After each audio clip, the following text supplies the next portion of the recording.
Celtics Knicks. Jason Tatum goes down in kind of garbage time of Game 4. It was a 5-point game that turned into a 7-point game. That possession with like 2 minutes left, minute and a half, 2.5, 2.5.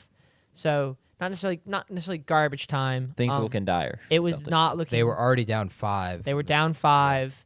Turned it over and down 7. Yeah, so it just was not looking great for the Celtics. And of course, if you could take the L and have Tatum back, like you obviously would. Like it was a very unfortunate injury. But yeah, so the Celtics are now down 3-1 to the Knicks. Game 5 will be back in Boston without Jason Tatum, with an injured or a banged up. How many guys did you talk about being banged up? Jaylen Brown, Drew Holiday, Porzingis. Porzingis. So basically the 3 of the 5.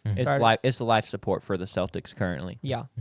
And now the Knicks, the vibes in the Knicks organization have to be sky high right now. And the energy there has to be incredible. So, yeah, y'all want to review Game 4 and then talk a little bit about what you expect from Game 5? Yeah. Game 4 was more of the same from this series in terms of the Knicks performing in the clutch and the Celtics not. Shout out Jason Tatum. He went down with an injury in this game, but he was phenomenal. He was the reason the Celtics were in this game. Scored 42 first off, but was also making defensive plays, getting other people involved. Got a couple key rebounds. He was really the only bright spot. You got a couple other solid games, but the rest of the Derek White was incredible for 3 quarters, and then he didn't score a single point in 12 minutes in the fourth. Yeah, that'll do it. But yeah, like I said, the rest of the team kind of feels like they're running on life support, and Jason Tatum doesn't even have life support anymore. He's just done. And the next Jalen Brunson's phenomenal again. He's become this elite S-tier closer, just elite. Mikal Bridges has some good shots down the stretch. Mitchell Robinson didn't have to shoot any free throws. Shout out to him. Cat didn't get to JP's 25 magic number that the Knicks needed him to get to win, but that's not mattered at all this series. Yeah. But yeah, it's really feel like more of the same. I'll let you give your thoughts on this game specifically, JP, and then we can kind of talk long term for the Celtics to wrap up this kind of portion of the segment. Yeah, sure. It was. The Celtics come out hot again. I think they were 6 of 7 from 3 in the first quarter. They jump out to an 11-point lead. And New York makes kind of a run, but then the Celtics close out the second half really well, and they're up 11 going into halftime. And then the third quarter happened, and the Knicks took over. At one point, the Celtics were 15 from 30 from 3. They finished this game 18 for 46, so they shoot 3 for 16 down the stretch from 3.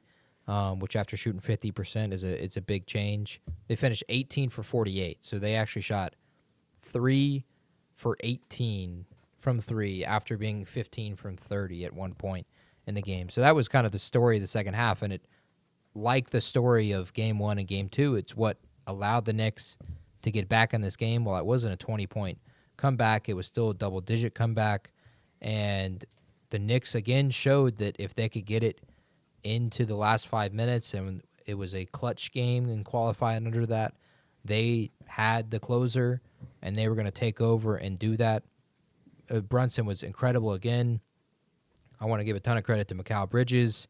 He, especially in the fourth quarter, was incredible. I believe he had 10 points, and basically all 10 of them were like the same shot. It was just a mid-range fall away. Yep, perfect swish. It's every in his time. bag. It was incredible to watch. And the atmosphere was great, too. There was, in the fourth quarter, there was like a 3-minute stretch where Jalen Brunson and Jason Tatum were just trading. It felt like dagger after dagger after dagger. Tatum would hit a huge 3, and then Brunson would hit a step-back 3, and it was just awesome, awesome television. But yeah, Knicks, again, took this one by the reins, and they took it away from the Boston Celtics. And I will say again, this series has just been a coaching disaster from Joe Mazzulla. I said differently about Dagnall and the Thunder Nuggets series, and where Dagnall put the Thunder in the right spots and allowed them to win Game 5. and I felt that he did the same for them in Game 4 as well.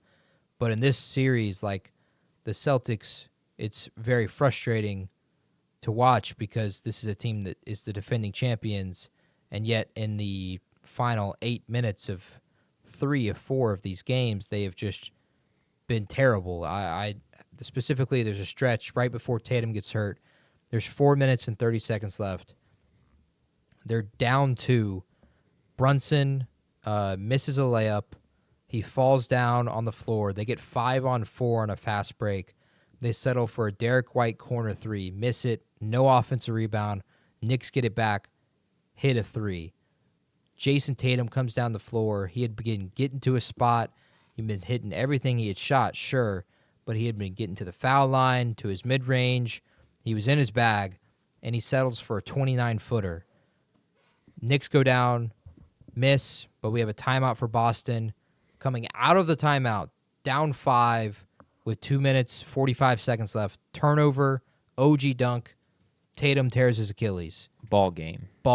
And for me, this was similar, again, with Game 1 and Game 2.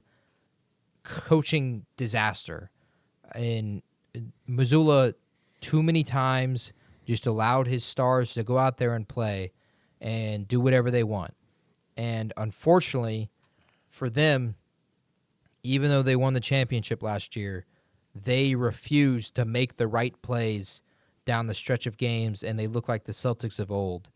And it's very frustrating for me because they go out there and then in the postgame are like, oh, yeah, we know we shouldn't be settling for threes and we should be getting to our rim and getting to our spots before we go out there and settle for threes.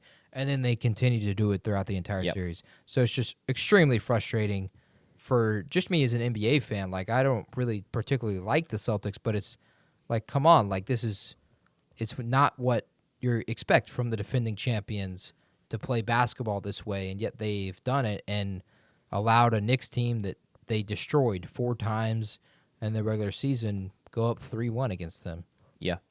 I feel like this iteration of the Celtics is becoming dangerously close to being more remembered for the failures and the chokes and the disappointments and the letdowns and being soft more so than they are for winning a ring.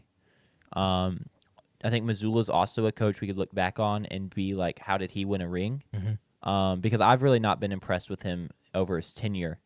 I really think the year when Golden State beat them in 2022 was another huge example of them being too soft. Mm-hmm. And I thought a lot of that was Joe Mazzulla. I felt like if... Udoka was the coach. But he got fired, didn't he? Before... No, he got fired next season.